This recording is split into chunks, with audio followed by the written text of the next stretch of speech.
Seminggu setelah Lesti Kejora mencabut laporan KDRT yang dilakukan Rizky Bilar, keberadaan Endang Mulyana jadi pertanyaan publik.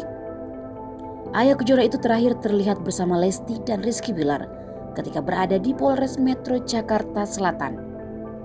Semenjak itu Endang tak lagi menampakkan dirinya di hadapan publik. Bahkan ketika Lesti dan Bilar sudah berdamai dan memamerkan kemesraan mereka di hadapan media. Namun keberadaan ayah Kejora diungkap kuasa hukum Lesti Kejora, Sandi Arifin. Menurut Sandi, saat ini ayah Kejora sedang berada di pesantren. Apakah ayah Kejora sudah balik ke rumah atau masih berada di sana? Sandi tidak memberi penjelasan lebih jauh. Sebab Sandi juga mengaku belum bertemu Endang sejak menemani Lesti mencabut laporan beberapa waktu lalu.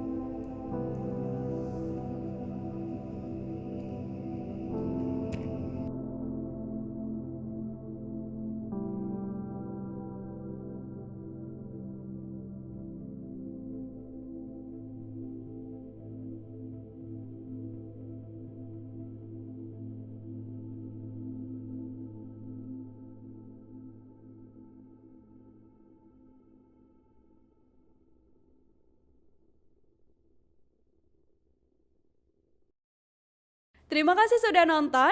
Jangan lupa like, subscribe, dan share ya.